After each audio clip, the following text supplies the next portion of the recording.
माधुरी नामक एक अध्यापिका अपनी कक्षा के बच्चों को सुना रही थी कि कैसे उनका यह छोटा सा गांव इतना सुंदर और सुरक्षित है। बच्चों, क्या तुम सबको पता है कि हम सब क्यों इतने खुश, स्वस्थ और सुरक्षित हैं इस गांव में? ये सब एक अच्छी चुड़ैल स्वस्ति की वजह से है। अपनी शक्तियों का उपयोग करके वह इस गांव की और गांव के सभी लोगों का ध्यान रखती है। अध्यापिका जी, स्वस्ति दिखने में कैसे लगती है? स्वस्ति हमारी तरह ही एक साधारण महिला थी। अब क्योंकि स्वस्ति मुलायम दिल की थी, तो प्रभु ने उसको कुछ अनोखी शक्तियों का वरदान दिया था। उस समय से उसने यहाँ सब कुछ छोड़ा और उस पहाड़ पर जाकर रहने लगी।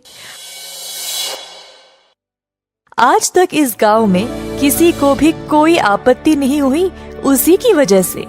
यहाँ के खेत, फूल, फल, लोग, उसने हर एक चीज का ध्यान रखा है। उसी की वजह से हम यहाँ एक सुखी जीवन बिता रहे हैं। पर अध्यापिका जी, क्या हम स्वस्ति को देख सकते हैं? स्वस्ति इसी गांव में रहती है, वो पहाड़ नवरत्नम के ऊपर। लोगों की उपस्थिति होने के समय वो आगे नहीं आती। अपनी शक्तियों से वह कोई भी मुसीबत को महसूस कर लेती है और कोई हानि पहुंचने से पहले ही उसको रोक देती है। लोग उसकी पूजा करने उसी पहाड़ पर जाते हैं। तो किसी को भी नहीं पता कि स्वस्ति दिखने में कैसी है ना? पिछले कुछ सालों से स्वस्ति पहाड़ के नीचे केवल 9 बार उतरी है, और वो भी सिर्फ कुछ कीमती मोतियों को पहाड़ पर रखने के लिए। ये मोतियाँ उसके स्वभाव का वर्णन करते हैं, तो इनको अपनी सही जगह पे ही हमेशा होना चाहिए, नहीं तो बहुत बुरा होगा। अब चलो बच्चों, आज के लिए इतना ही। सब अपने अपने घर जाओ। अब एक बच्चे के पिता उसको लेने आए थे, तो उन्होंने भी अध्यापिका जी की कहानी सुनी। उसका नाम था गणेश और गांव में नया आया हुआ था।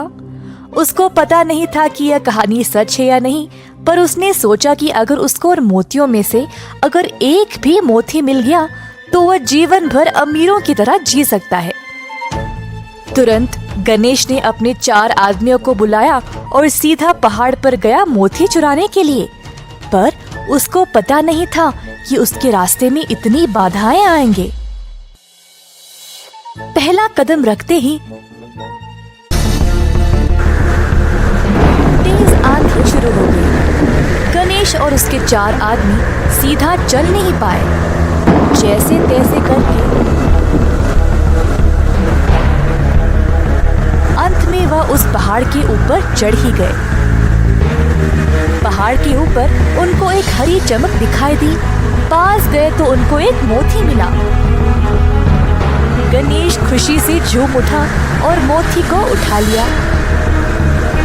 मोती को उठाते ही भवंडर शुरू हो गया और उसके 4 आदमी जमीन की ओर फिसलने लगे। गणेश ने अपने आप को कैसे भी करके संभाला और फिर अपने घर पहुंच गया। उस दिन से गांव में सब कुछ तहस नहस होने लगा। ना खाना था, ना पानी। सारे खेत भी नष्ट हो गए और गांव के ऊपर काले भयानक बादल छा गए। कोई भी घर के बाहर भी कदम नहीं रख पाया तूफान की वजह से।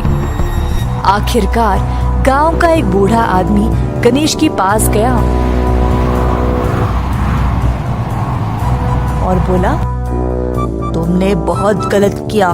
तुम्हारी वजह से पूरा गांव पीड़ा में है। अपनी करनी को ठीक करो, नहीं तो हम सब मर जाएंगे। बूढ़े आदमी के जाने के बाद गणेश ने अपने किए हुए पर ध्यान दिया। उसने मोती अपनी जेब से निकाली और अपने परिवार की ओर देखा।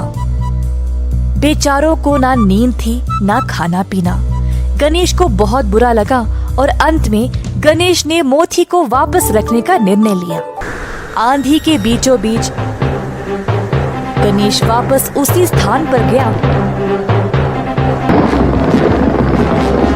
और मोती को वापस लौटा दिया।